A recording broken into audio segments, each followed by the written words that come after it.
Good morning, good afternoon, good evening. I'm grateful you chose to hang out with me here again on Wisdom on Wednesday, and I'm Ray. Looking forward to the things that we'll learn together. Looking forward to looking at some thoughts and tearing up those thoughts and possibly come to some conclusions that can help us continue to grow. Thank you for your comments. Thank you for sharing the podcast. Thank you for being a part of our podcast. I'm excited about the material today, and prayerfully it'll be something that you can share, something that'll help you grow. And if you don't grow, something you can challenge. We welcome it all so we can all continue to grow on this wisdom journey. Per usual, I was spending time with God, and some things resonated in my heart that I possibly wanted to share with you today. Wise people, you have the choice to continue hurting or to pursue healing. Wise people, it's your choice if you want to remain hurt or you want to live healed. I remember as a young man that whenever I had opportunity to spend time to talk and to learn, I would pay attention. But one thing about me that some people don't know, as a young person, I didn't really speak a lot, and I just didn't really trust people with my words. I didn't trust people with my heart. So I was very selective in the people that I told, not just anything. I was selective in the people that I shared with when I was hurt. So when I was hurt, I didn't want anybody to know I was hurt, so I didn't talk about it. I didn't want anybody to know that I was weak, so I didn't talk about being hurt. I didn't want anybody to know that my guard could be let down and my heart could be broken. I didn't want anybody to know. Can you relate? But there's something about being in a community, something about being in a well-trained home. And my mother always knew when I was hurt. She always knew if I hurt myself physically. She always knew if she hurt my feelings in the interaction between us. She always knew if I had some type of thing going on in school and I didn't want to express it, I didn't want to talk about it. You see, when all of us are hurt, there's warning signs that the people around us can pick up on. Some of us get introverted. Some of us stop speaking. Some of us stop communicating the way we normally do, versus having 3 or 4 sentences to say. We turn into that person that only answers with one-word answers. How you feeling today, husband? Is everything okay? I'm all right. Many times when we are trying our best to hide from other people, the people closest to us can actually see when we've been hurt, when we've been violated, when we've been misused. And the difficult part about that is that we've been provided people who have the resources available to be able to help us through our hurt. But if we choose to remain hurt and we choose to not speak on it, we choose to not talk about it, we choose not to divulge that information to other people, we choose to remain hurt. You see, it's different when a little boy, a little girl gets hurt.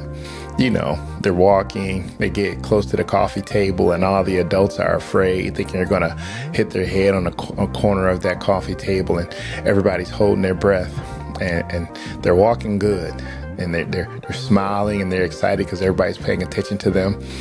But then they fall right there on that diaper, the hardest fall. The mama trying not to look because she gonna cry before the baby cry. But there's something that never fails. When the baby first falls, there's an instance of quiet. There's silence. They don't say anything. But they're looking for the reaction of the people watching them succeed. You see, many times when we fail, when we fall, we're not really concerned about how hurt we are. We're more concerned about how hurt we look. And if people are concerned about my well-being, or are they concerned about my performance? So when that baby looks around and sees those mothers and those aunties and those cousins looking so distraught, looking fearful because of that fall they just took, they let out the biggest cry and they wail. Now, because since you've seen my hurt and I've opened up my vulnerability to you, now I want you to reward me with your compassion. I want you to reward me with attention. I want you to award me with empathy. Can anybody relate? It seems like when you're trying your best, the audience dictates your reaction when you fall or you succeed.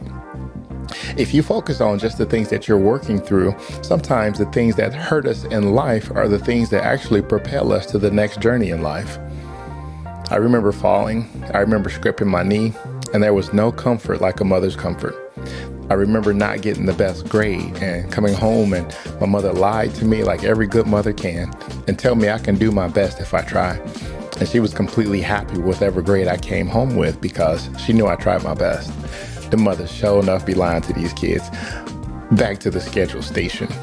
The thing is, when you allow yourself to recognize when you're hurt, we first have to identify that we've been hurt. This is super important, wise friends. If you never identify, if you never ever name your hurt, you'll always be in this perplexed place of living in the emotions of the hurt versus actualizing where you've been hurt. Some of us had childhood trauma. And whenever we're challenged, whenever we're frustrated, we revert back to that childhood trauma because we never named it. We never came out of it. We choose to remain hurt. You see, there's a reward sometimes in licking your wounds and feeling sorry for yourself. Unfortunately, many of us live in that victim mentality every now and then, that it's cool to tell our sad stories about our upbringing. It's cool to talk about all the people who walked off and left us after our faithful friendship. Can you relate? But it has to be a time in our lives, faithful friends, that when we have to realize that all things work together for the good, that even though we were hurt, even though we were traumatized, even though we felt misused and misunderstood, we have to use those particular hurts to help us get to the next journey. If we continue to live in our hurt place, we'll never go forward and live in the spaces and the places in which God has already ordained for us to go. But if you choose hurt, you'll remain in the same space. If you choose to continue to tell the same stories about how they did you, how they mistreated you, how they didn't show up for you, you'll remain in that downtrodden place, that position of feeling like you don't have a friend in the world, feeling like nobody hears you, nobody understands you. Why? Because we choose to live in that same hurt place. But there's an option. We don't have to stay there. We can look for help. We can seek help. We can talk to people. I made a post earlier this week that kind of went like this. I may forget it, but it's okay for you to have a strong theology and a saved therapist. It's important that you follow the teachings of the Bible. That's very important. But God has also provided us people who actually have the wherewithal and the empathy to hear what you have to say and put your problems in the proper perspective. Therapy. There's nothing wrong with talking to somebody and letting them know how you feel and having a fresh set of ears to hear your heart. That's the beginning of healing, family. Everybody's healing won't come through a therapist. Everybody's healing won't come from somebody listening to you and feeling sorry for you. But you do have the choice to no longer lay in the bed of feeling bad about your situation. You do have the choice of not telling the same story where you always end up being the hero and everybody else is the villain. You do have the choice to continue to go forward and no longer stand in quicksand feeling sorry for yourself because of what mom or dad didn't do. Because those are the cards that we were dealt. I wish I could say it differently.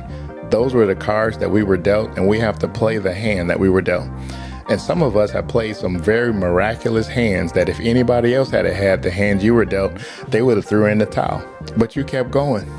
You kept on striving. You kept on pushing. You graduated from high school. You graduated from college. Even though the people that you wanted there didn't show up, it doesn't negate the fact that you succeeded. Just because the people that you look for in the crowd aren't there doesn't mean that God doesn't see all your accomplishments. Just because the people that can't congratulate you in public because they hate you in private doesn't mean that your accomplishments aren't worth celebrating. Celebrate yourself if you have to. Throw yourself a party. Take yourself out to eat. If somebody does not want to be associated with your success, that means that they're not happy about their lives. That means that they can't take all the good that God has given you in spite of where you came from. Take back your healing. Allow yourself to live in a brand new day, in a brand new season, in a brand new way. Because if we continue to live in yesterday, we won't have any hope for tomorrow. If we continue to live in the disappointments of the things that happened yesterday, it'll allow us to no longer have light or hope of what could be. You have to have a could be in your spirit. You have to have a could be in your spirit. I don't want you to feel like just because you didn't have your father's love that you're not going to be a good father. The devil is a lie. God will provide everything that you need for you to be who God called you to be. If you're concerned about what to do, if you're concerned about how to do it, there's no manual. But I will tell you, I have a 21-year-old and a 15-year-old, that God will teach you how to be a good parent. God will teach you through mistakes. God will teach you that you don't have all the answers. God will teach you that the same grace that covered you when you were a teenager is the same grace that you're going to be allowed to have when you're raising your own. Choose healing. Healing sometimes is painful. You ever had a cut and you put a Band-Aid on it? You see, when you put a Band-Aid on it, you see the wound is healing in the dark. But it's difficult to see the progression of your healing if you never take that Band-Aid off. Sometimes some of us don't even know we healed because we've been covering up our healing with a Band-Aid. But it's funny how Band-Aids are orchestrated. When you put the Band-Aid on, it's necessary and it feels so good. It feels so soothing because that thing that hurt you, that thing that reminds you of hurt, is now covered up. But when it's time to take that Band-Aid off, oh, good God, it seems like 100 hairs grew under that Band-Aid.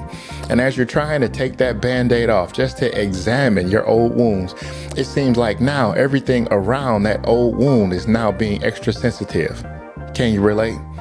The very thing and the very people that hurt you in your past, those aren't the people you're concerned about now, but now it seems like the hurt has extended past those people and you're extra sensitive in other areas. But you've got to tear that Band-Aid off. In order for God to heal, He first must reveal. So in order for you to get your breakthrough, you've got to look at that old hurt. You've got to make certain that you have the conversation that you dreaded. You've got to write the letter if you can't have the conversation. You've got to choose healing so you can be who God called you to be. I remember my first pastor gave this analogy and I'll never forget it. He says it's difficult to remain upset with somebody for a long duration. It's almost like drinking battery acid and hoping that they feel your pain. I want you to think about that. Every time your day is ruined because somebody didn't show up. Every time your heart is broken because somebody didn't send a "how you doing" text. Every time you feel like you're not getting back what you're pouring in, it's like drinking battery acid. You're hurting yourself. The person who isn't showing up for you, put on your spiritual seatbelts. Here's some good and some bad news. Those people may not even be thinking about you in the manner in which you think they are. But you're keeping them at the top of your brain and they're ruining your day and they don't even know it. So in order to heal, you've got to let God reveal. Yes, Lord, help me. My expectations were hurt. Yes, Lord, my feelings were hurt because I expected this. Get it out your chest. Make certain that you tell God, I'm ready to heal. But in order for me to heal, I've got to feel. I've got to actualize the hurt so I can get past this thing so this thing no longer has a hold on me. I empathize with you. I don't want you to feel like your pain is not important, but your pain can't be the most important thing in your life. Your setbacks can't be the most important thing in your life. Those things that kept you back can't be the most important thing in your life. You've got to see tomorrow. You've got to recognize today.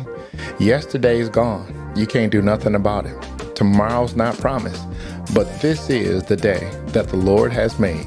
We will rejoice and be glad in it. Rejoice when we got support or if we don't have support. Rejoice when we got money or rejoice when we don't have money. Rejoice when we have companionship or when we don't have companionship. Because our joy and our healing cannot be based on somebody spending time with us. It can't be based on somebody giving themselves over to us. Our joy only can come from the Lord. Our healing comes from the inside of us. There's no person that can make you feel good. They can make you feel good, but it'll be temporary. The only one that can give you everlasting hope is God Jehovah. The only one that can give you peace is King Jesus. The only one that can allow you to look at yourself in the mirror and be completely satisfied with what God has done is you. No longer let anybody else hold you hostage because of their opinions of you. And even if they haven't said that they don't love you, don't let their actions make you feel like they don't love you.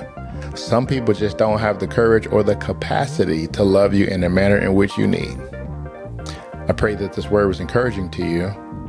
Remember that God loves you more than you can ever imagine. This is Ray with Wisdom on Wednesday. Have a blessed day and a wonderful week. Take care.